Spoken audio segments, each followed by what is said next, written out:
ये देखो बेटा 6 क्वेश्चन है, सॉल्व करना है 8x+4 और इस इक्वेशन को। सबसे पहले हम इसको सॉल्व करेंगे। ब्रैकेट का मतलब होता है मल्टीप्लाई, तो ये हो गया 3x और 3 को पहले इसके साथ मल्टीप्लाई करना है, फिर 3 को इसके साथ मल्टीप्लाई करना है। So this is 3x minus वैसे ही रहेगा 3 1 3। तो ये इक्वेशन सॉल्व हो गई अभी फ़िलहाल। फिर हमने क्या करना है, अब इसको ये देखो माइनस प्लस क्या होता है, अब आपको आता होगा माइनस प्लस क्या होता है, माइनस। तो 7 में से 3 के कितना हो गया 4, क्योंकि इन दोनों को हमने क्या करना है माइनस, ठीक है। क्योंकि बड़े वाले के साथ पॉजिटिव था इसलिए यहाँ पे पॉजिटिव ही रहेगा। सो अब जो इक्वेशन बनी वो ये इक्वेशन है, ठीक है। 8x+4 वैसे ही रहा, और इसको सॉल्व करने के बाद ये बनेगा 3x+4। अब हमने 3x को लेफ़्ट हैंड साइड ले लिया, क्योंकि 3x प्लस था इसलिए यहाँ आके माइनस हो गया। तो 8x में से 3x निकालो तो कितना होता है 5x प्लस 4, और इस साइड वाला 4। अब इस 4 को हम राइट साइड पे ले जाते हैं, +4 उस साइड पे जाके हो जाएगा -4, ठीक है। 4 में से 4 के तो कितना होता है 0, ठीक है। अब आप क्या करोगे, या तो ये मल्टीप्लाई में है, इक्वल टू किस साइड जाएगा तो डिवाइड हो जाएगा, नहीं तो वैसे ही जैसे पहले करते थे डिवाइडिंग थ्रू आउट बाय किसके साथ करोगे 5 के साथ। क्यों, क्योंकि 5 ही ख़त्म करना है हमें ऊपर से। तो ये x = 0/5 बन गया। तो कि 0 के नीचे कुछ भी हो तो उसकी वैल्यू 0 ही रहती है, ठीक है। 0 के नीचे कोई भी नंबर हो लेकिन 0 की वैल्यू 0 ही रहती है उस टाइम भी। सो x = 0 जो है हमारा रिक्वायर्ड सॉल्यूशन है। अब हमें चेक करना है कहीं हमने गलत तो नहीं किया, पहले हमें इक्वेशन भी सॉल्व करनी थी फिर 0 आया, ये कैसे हुआ। देखते हैं हमें आंसर ठीक है कि नहीं। आप इस इक्वेशन में जो हमने यहाँ पे सॉल्व करी है, ये इक्वेशन 1 में ये x की वैल्यू डालो 0, यहाँ पे भी 0, यहाँ पे भी 0। किसी चीज़ को भी 0 से मल्टीप्लाई करो तो वो चीज़ 0 हो जाती है। 8 0 0 +4 = 3 0 0 +4, 0 +4, 0 में कुछ भी ऐड करो तो वो सेम चीज़ रहती है। देखो 4 में कुछ भी नहीं ऐड करोगे तो वो उतना ही रहेगा 4, ये भी 4। So left hand side = right hand side, hence prove x = 0 जो है हमारा आंसर बिल्कुल ठीक आया था। This is your 7th question, solve this equation. सबसे पहले हम 5 को लेफ्ट हैंड साइड पे लेंगे, तो प्लस वाली दूसरी साइड जाके माइनस हो जाता है, माइनस वाला प्लस हो जाता है। अगर कोई मल्टीप्लाई में हो तो दूसरी साइड जाके डिवाइड हो जाता है, ठीक है। तो ये डिवाइड में है तो दूसरी साइड जाके क्या हो जाएगा, मल्टीप्लाई हो जाएगा। ये डिवाइड में है ना, देखो, तो इक्वल टू के उस साइड जाएगा तो क्या हो जाएगा, मल्टीप्लाई हो जाएगा। तो ये ऊपर चला जाएगा क्योंकि यहाँ डिवाइड है, डिवाइड के ऑपोजिट साइड जाओ तो मल्टीप्लाई होता है। मल्टीप्लाई वाला अगर इक्वल टू की दूसरी साइड जाए तो वो डिवाइड होगा। तो ये डिवीजन में है इसलिए दूसरी साइड पे जाके मल्टीप्लाई हो गया, ठीक है। अब ये इधर चला गया तो ये वैसे ही रह गया। अब इसको सॉल्व करो, 4 को पहले x के साथ मल्टीप्लाई करो, फिर 4 को 10 के साथ मल्टीप्लाई करो, तो ये हमारे पास बन गई एक इक्वेशन। अब इसको सॉल्व करना है, अब तो आपको आ जाएगा। हम 4x को लेफ़्ट हैंड साइड पे लेंगे क्योंकि ये प्लस है इसलिए यहाँ आके माइनस हो जाएगा। 5x में से 4x के तो x होता है, ठीक है, = 40 आ गया, ठीक है। तो 40 आंसर है इसका। आप चेक कर लेते हैं ठीक है कि नहीं।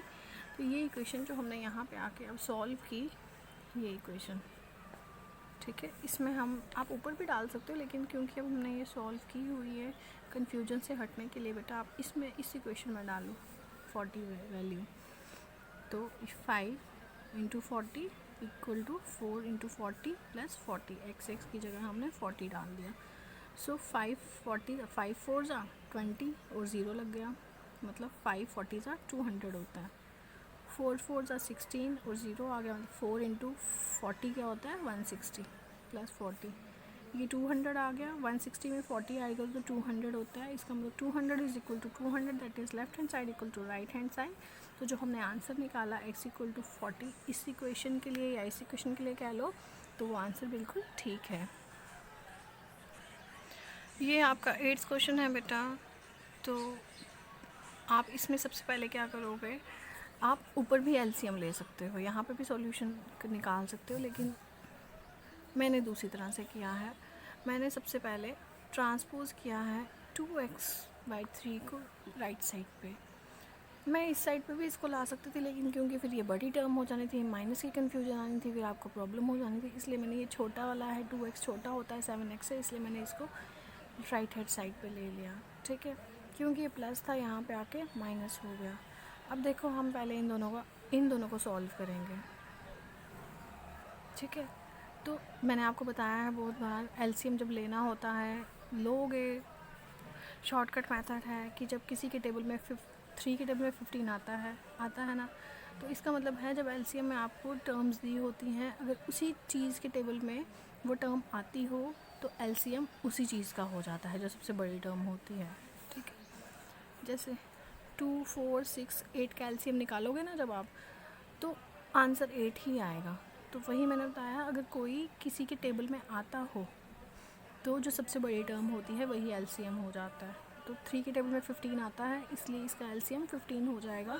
अगर आपको ये बात समझ नहीं आई तो आप एलसीएम भी निकाल सकते हो। सो इन दोनों का एलसीएम यहाँ पे देखो, हम साथ ही साथ इस +3 को लेफ़्ट हैंड साइड पे भी ले गए हुए हैं। ठीक है, 1 - 3 कितना होता है, ये प्लस है, प्लस माइनस माइनस करना होता है, 3 में से 1 गए 2 होता है, बड़े वाले के साथ माइनस है इसलिए माइनस आ गया। अब देखो इस साइड पे आओ, इन दोनों का एलसीएम लिया, आ गया 15, ये 7x वैसे ही रहेगा, माइनस ये 2x हो गया, और ये 15 15 3 5 ज़ा 15। सो इस 5 को जो है हमने यहाँ पे मल्टीप्लाई कर देना होता है।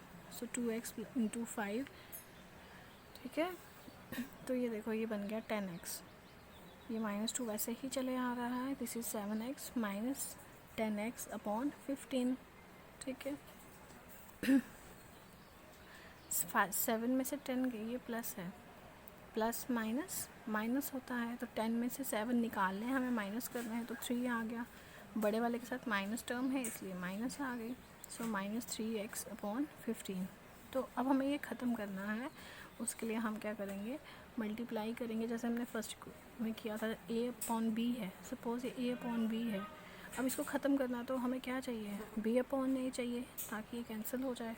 वैसे ही 3/15 है, तो इसको कैंसिल करने के लिए हमें क्या चाहिए, 15/3 माइनस में। ठीक है, तो ये देखो ये क्यों चाहिए था, अगर हम एक साइड पे मल्टीप्लाई करेंगे तो हमें दूसरी साइड पे करना ही पड़ता है बेटा। ठीक है, तो ये देखो ये कैंसिल हो जाएगा सारा आपस में, ये 15 गया, 3 गया, माइनस माइनस भी कट गया, तो ये x आ गया। ठीक है, और ये देखो ये भी हमें यहाँ पे करना ही था, माइनस माइनस कैंसिल हो गया, 2 15 ज़ा 30 अपॉन 3, 3 1 ज़ा 3 10 ज़ा, तो x की वैल्यू हो क्या आ गई, 10 आ गई। अब हमें चेक करना है कि आंसर हमारा ठीक है या नहीं है। चेक करने के लिए हम क्या करेंगे, x = 10 हमारा जो वैल्यू आई है उसको हम इक्वेशन में डाल देंगे, जो सबसे पहले हमें इक्वेशन मिली थी। यहाँ x 10 डाल दो, यहाँ पे भी 10 डाल दो, 2 10 ज़ा 20 प्लस 3 प्लस 1 वैसे ही आ गया, 7 10 ज़ा 70 अपॉन 15 प्लस 3। एलसीएम ले लो, एलसीएम में ऐसे आएगा 3, 20 प्लस ये कैसे बना 1 3 3 ज़ा, इसलिए 3 × 1। ठीक है, तो ये 15 कैसे आएगा, आपको आता ही होगा, 3 से करोगे 5 आएगा, तो ये ओह सॉरी, यहाँ पे जो है 3 के नीचे कुछ भी नहीं है, इसलिए ये 1 है, जो डिनोमिनेटर में होता है उसको हम यहाँ पे रखते हैं, 15 1 15 ज़ा 15, इसलिए 15 के साथ इसको मल्टीप्लाई किया। वैसे आपको एलसीएम लेना आता ही होगा, जिनको नहीं आता ये उनके लिए है। 20 प्लस 3 हो गया 23/3। ये देखो 70 प्लस 3 15 ज़ा होता है 45। ठीक है, 70 में 45 ऐड करो तो होता है 115। 15 नीचे वाला वैसे ही चल रहा है।